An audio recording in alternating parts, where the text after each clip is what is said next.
સૂર્યા, એક 30 વર્ષની સ્ત્રી, તેના ગામના છેવાડે આવેલા નાના મકાનમાં એકલી બેઠી હતી. તેની આંખોમાં આંસુ સુકાઈ ગયા. આંસુઓની કાળી રેખાઓ સ્પષ્ટ દેખાતી હતી. 6 મહિના પહેલા તેના પતિ રમેશ એક માર્ગ અકસ્માતમાં અવસાન પામ્યા હતા. રમેશ ગામના એક સામાન્ય ખેડૂત હતા, જે સૂર્યા અને તેમની નાની દીકરી મીરા માટે જીવનનો આધાર હતા. તેમનું મૃત્યુ સૂર્યા માટે આભ ફાટવા સમાન હતું. મીરા હજી માત્ર 5 વર્ષની હતી અને તેને પિતાનો પ્રેમ શું હોય તે સમજવાનો પણ સમય મળ્યો નહોતો. રમેશના ગયા પછી સૂર્યાનું જીવન અંધકારમય બની ગયું હતું. ઘર ચલાવવાની જવાબદારી તેના નાજુક ખંભા પર આવી પડી હતી. થોડા દિવસો સુધી તો ગામના લોકો અને સગા સંબંધીઓએ મદદ કરી, પરંતુ સમય જતાં સૌ પોતપોતાના કામમાં વ્યસ્ત થઈ ગયા. સૂર્યા સમજી ગઈ કે તેણે પોતાનો રસ્તો જાતે જ શોધવો પડશે. તેની પાસે જમીન નહોતી કે કોઈ મોટો વેપાર કરવાનો અનુભવ પણ નહોતો. એક જ વિકલ્પ હતો, મજૂરી. ગામમાં મોટાભાગના લોકો ખેતી પર નિર્ભર હતા. સૂર્યાએ પણ ખેતરમાં મજૂરી કરવાનું નક્કી કર્યું. શરૂઆતમાં તેણે સંકોચ થતો હતો. તેણે ક્યારેય આવું કામ કર્યું નહોતું. રમેશ જીવતા હતા ત્યાં સુધી સૂર્યા ઘરકામ સંભાળતી અને મીરાની સંભાળ રાખતી. પરંતુ હવે પરિસ્થિતિ અલગ હતી. તેણે પોતાના અને મીરાના ભવિષ્ય માટે આ કઠોર નિર્ણય લેવો પડ્યો. એક સવારે સૂર્યા ગામના સૌથી મોટા ખેડૂત મોહનભાઈના ખેતર તરફ ચાલી નીકળી. મોહનભાઈ એક ભલા માણસ હતા અને તેમના ખેતરમાં ઘણા મજૂરો કામ કરતા હતા. સૂર્યા જ્યારે ત્યાં પહોંચી ત્યારે ખેતરમાં પહેલેથી જ ઘણા પુરુષો અને સ્ત્રીઓ કામ કરી રહ્યા હતા. સૂર્યાએ ડરતા ડરતા મોહનભાઈનો સંપર્ક કર્યો અને પોતાની પરિસ્થિતિ વર્ણવી. મોહનભાઈએ સૂર્યાની વાત ધ્યાનથી સાંભળી. બેટા, મને તારી પરિસ્થિતિની જાણ છે. રમેશ સારો માણસ હતો. તું ચિંતા ન કર, તને અહીંયા કામ મળી જશે. તું આજે જ બીજા મજૂરો સાથે જોડાઈ જા, તેમણે સહાનુભૂતિપૂર્વક કહ્યું. સૂર્યાના હૃદયમાં થોડી શાંતિ થઈ. તેણે મોહનભાઈનો આભાર માન્યો અને મજૂરોના ટોળામાં જોડાઈ ગઈ. પહેલો દિવસ તેના માટે ખૂબ જ મુશ્કેલ હતો. ખેતરમાં કામ કરવું એ ઘરકામ કરવા જેટલું સરળ નહોતું. કઠોર સૂર્યપ્રકાશમાં માટીમાં હાથ નાખીને કમરતોડ મહેનત કરવી પડતી હતી. તેના હાથમાં ફોલ્લા પડી ગયા, પગ દુખવા લાગ્યા અને આખો દિવસ કામ કર્યા પછી તેનું શરીર તૂટી ગયું હતું. સાંજે જ્યારે તે ઘરે પહોંચી ત્યારે મીરા તેની રાહ જોઈ રહી હતી. મીરાને જોઈને સૂર્યનો બધો થાક ઉતરી ગયો. તેણે મીરાને ગળે લગાડી અને તેને જમાડી. પછી તે પોતે ચૂપચાપ જમીન પર સૂઈ ગઈ. દિવસો પસાર થતા ગયા. સૂર્યા ધીમે ધીમે ખેતરમાં કામમાં ટેવાઈ ગઈ. તેના હાથ મજબૂત બન્યા, શરીર કઠોર બન્યું અને મન પણ દ્રઢ બન્યું. તે સવારે વહેલી ઉઠીને મીરાને તૈયાર કરતી, તેને ગામની શાળાએ મૂકતી અને પછી ખેતરે જતી. સાંજે પાછી આવીને મીરાને લેતી અને ઘરકામ કરતી. ખેતરમાં કામ કરતી વખતે સૂર્યાનું ધ્યાન હંમેશા તેના કામ પર જ રહેતું. તે ભાગ્યે જ કોઈની સાથે વાત કરતી. તેના મનમાં હંમેશા રમેશની યાદો અને મીરાનું ભવિષ્ય ગુમરાતું રહેતું. એક દિવસ સૂર્યા ખેતરમાં નિંદામણ કરી રહી હતી. સૂર્ય માથા પર તપી રહ્યો હતો અને પરસેવેથી તેનું શરીર રેબઝેબ હતું. અચાનક તેને ચક્કર આવ્યા અને તે જમીન પર બેસી પડી. તેની બાજુમાં જ એક યુવાન પુરુષ કામ કરી રહ્યો હતો. તેનું નામ હતું રાજુ. રાજુ પણ ગામનો જ હતો અને મોહનભાઈના ખેતરમાં ઘણા વર્ષોથી કામ કરતો હતો. તે સ્વભાવે શાંત અને મહેનતુ હતો. રાજુએ સૂર્યાને જમીન પર બેઠેલી જોઈ. તે તરત જ તેની પાસે ગયો. શું થયું? તમે ઠીક છો? તેણે ચિંતિત સ્વરે પૂછ્યું. સૂર્યાએ ધીમેથી આંખ ખોલી બસ થોડા ચક્કર આવી ગયા, તેણે નબળા અવાજે કહ્યું.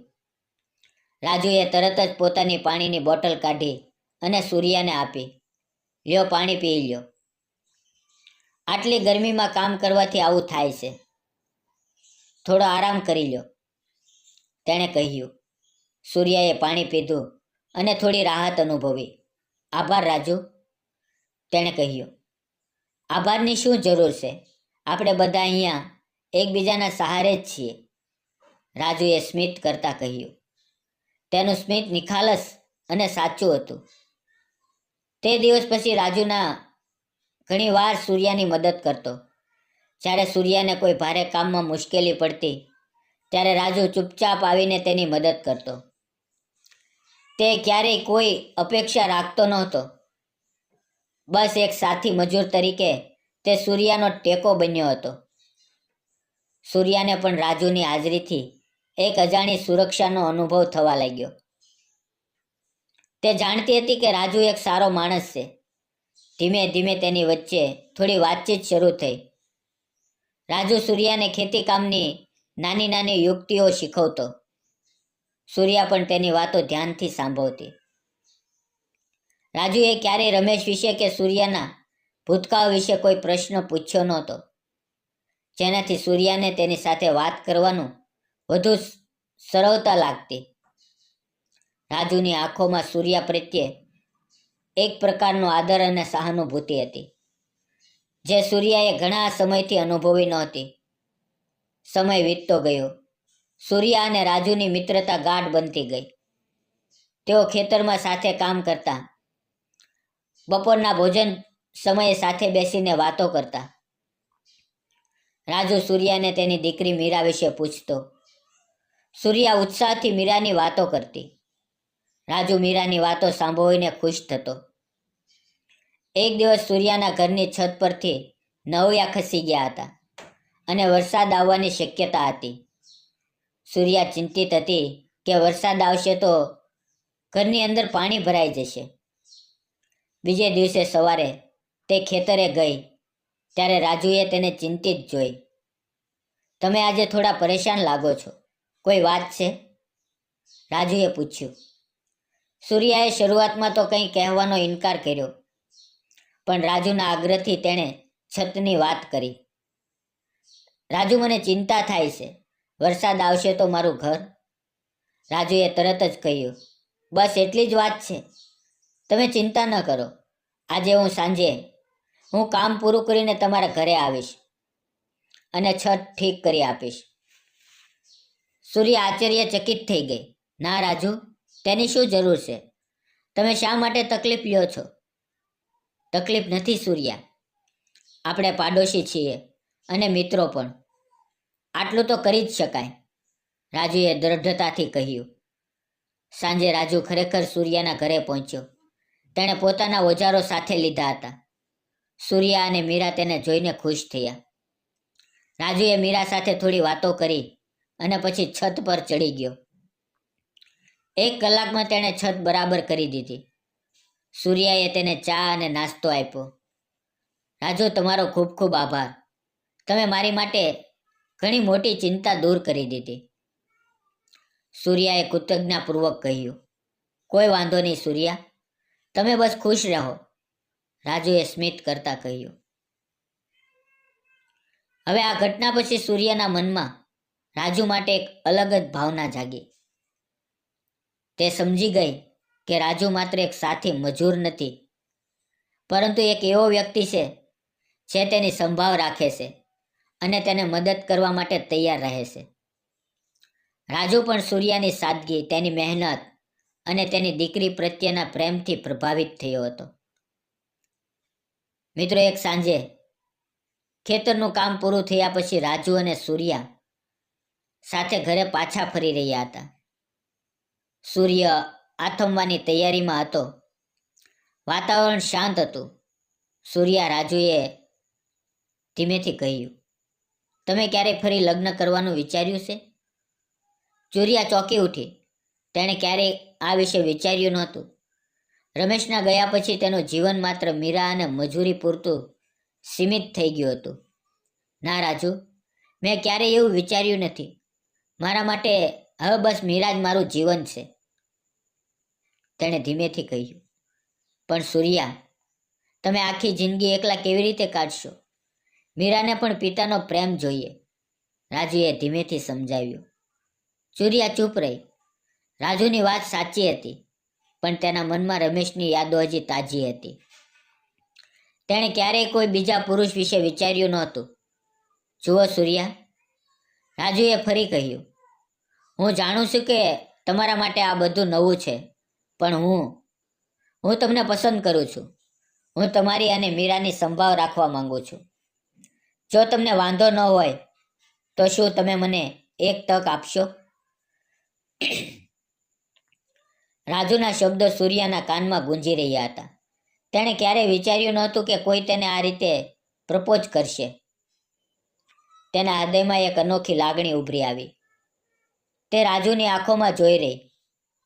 ત્યાં કોઈ લાલચ નહોતી, કોઈ સ્વાર્થ નહોતો, બસ શુદ્ધ પ્રેમ અને સન્માન હતું. રાજુ, મને વિચારવા માટે થોડો સમય આપ, સૂર્યાએ ધીમેથી કહ્યું. ચોક્કસ ચોક્કસ સૂર્યા, તમે જેટલો સમય લેવો હોય તેટલો લ્યો. હું તમારી રાહ જોઈશ, રાજુએ કહ્યું. તેની આંખોમાં આશાની ચમક હતી. રાજુના પ્રપોઝલ પછી સૂર્યાની રાતોની ઊંઘ હરામ થઈ ગઈ. તેના મનમાં સતત રાજુના શબ્દો ગુમરાતા હતા. તે રમેશને ભૂલવા માંગતી નહોતી, પણ તેને એ પણ સમજાતું હતું કે જીવન આગળ વધે છે. મીરાને ખરેખર પિતાની જરૂર હતી. રાજુ એક સારો માણસ હતો, મહેનતુ હતો, અને સૌથી અગત્યનું, તે મીરાને પણ સ્વીકારવા તૈયાર હતો. તેણે પોતાની જાતને પૂછ્યું, શું હું ફરી પ્રેમ કરી શકીશ? શું હું રમેશ સાથે દગો કરી રહી છું?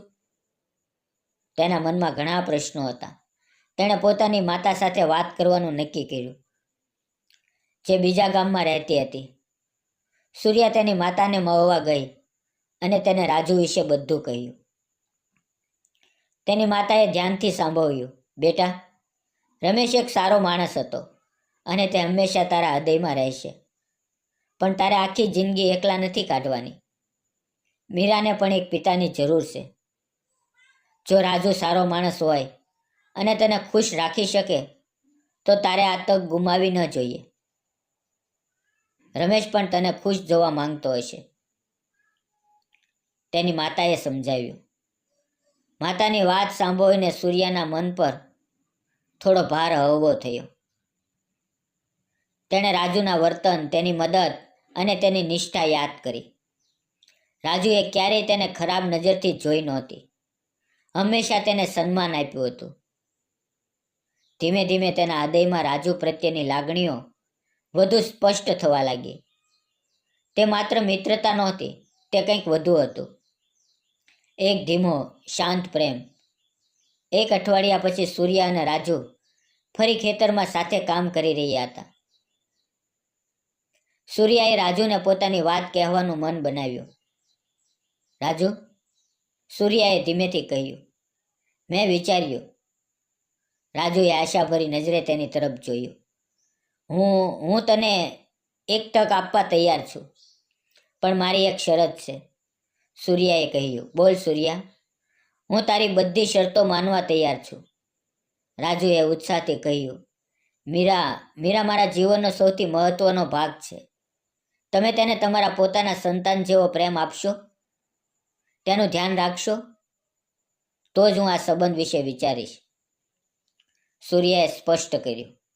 રાજુના ચહેરા પર એક મોટી સ્મિત આવી ગઈ. સૂર્યા, મીરાને હું મારા પોતાના સંતાનથી પણ વધુ પ્રેમ આપીશ. હું તમને વચન આપું છું, તેણે દ્રઢતાથી કહ્યું. હું તમારી અને મીરાની આખી જિંદગીથી સંભાળ રાખીશ. તમને ક્યારેય કોઈ દુઃખ નહીં થવા દો. સૂર્યાના હૃદયમાં શાંતિ અને ખુશીની એક લહેર દોડી ગઈ. તેણે રાજુની આંખોમાં જોયું અને ત્યાં તેને વિશ્વાસ અને પ્રેમ સ્પષ્ટ દેખાયો. તે સમજી ગઈ કે તેણે સાચો નિર્ણય લીધો છે. સૂર્યા અને રાજુના સંબંધની વાત ધીમે ધીમે ગામમાં ફેલાઈ ગઈ. કારણ કે સૂર્યા વિધવા હતી અને રાજુ એક સામાન્ય મજૂર હતો.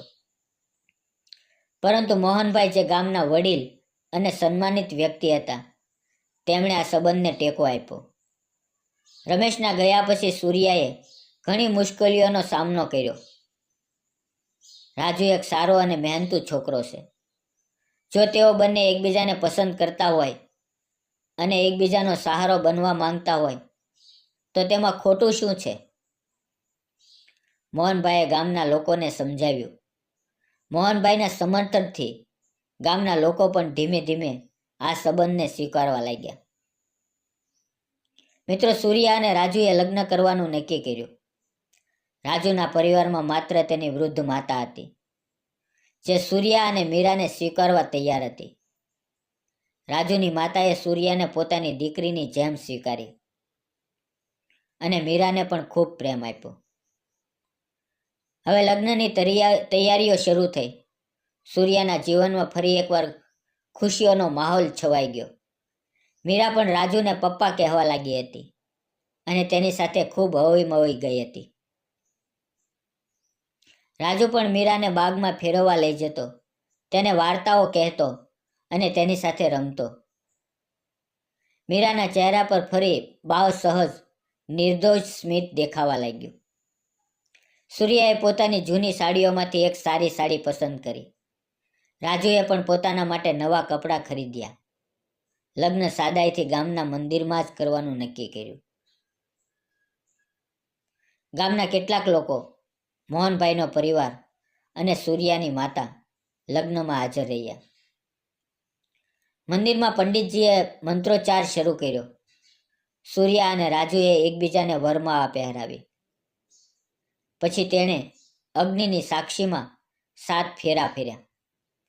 એકબીજાને 7 વચનો આપ્યા. રાજુએ સૂર્યાના કપાળમાં સિંદૂર પૂર્યું અને મંગળસૂત્ર પહેરાવ્યું. આ ક્ષણે સૂર્યાની આંખોમાં આંસુ હતા, પણ તે દુઃખના નહીં, ખુશીના આંસુ હતા. તેને લાગ્યું કે રમેશ પણ ક્યાંકથી તેને આશીર્વાદ આપી રહ્યો છે. સૂર્યા અને રાજુનું જીવન હવે એક નવી દિશામાં આગળ વધી રહ્યું હતું. તેઓ બંને સવારે સાથે ખેતરે જતા, સાથે કામ કરતા અને સાંજે સાથે ઘરે પાછા ફરતા. રાજુ સૂર્યાને દરેક કામમાં મદદ કરતો. સૂર્યા પણ રાજુની સંભાળ રાખતી. તેમના ઘરમાં ફરીથી હાસ્ય અને ખુશીઓનું વાતાવરણ છવાઈ ગયું. રાજુએ મીરાને પોતાના સંતાનથી પણ વધુ પ્રેમ આપ્યો. તેને તે શાળાએ મૂકવા જતો, તેની સાથે રમતો અને તેને ભણાવતો. મીરાએ પણ રાજુને પોતાના પિતા તરીકે સ્વીકારી ચૂકી હતી. તેના જીવનમાં પિતાના પ્રેમની કમી પૂરી થઈ ગઈ હતી. આ વાર્તા માત્ર 2 વ્યક્તિના પ્રેમની નહોતી, પણ જીવનની કસોટીઓ સામે ઝઝૂમીને ફરીથી ખુશીઓના શોધવાની હતી. તે દર્શાવે છે કે પ્રેમ કોઈ પણ બંધનને ઓળંગે છે અને સાચો પ્રેમ હંમેશા પોતાનો રસ્તો શોધી લે છે.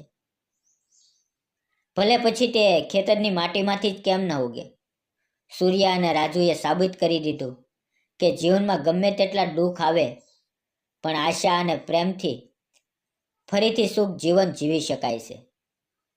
તેમના જીવનમાં હવે માટીની સુગંધ અને તેની સાથે પ્રેમની સુગંધ પણ ભળી ગઈ, જે તેમના જીવનને સદાય મહેકાવતી રહે છે. મિત્રો, આ નાની એવી લવ સ્ટોરી તમને ગમી હોય તો પ્લીઝ વિડીયોને લાઇક, ચેનલને સબસ્ક્રાઈબ જરૂર કરજો. ફરી મળશું આવતીકાલે એક નવી વાર્તામાં. ત્યાં સુધી આવજો.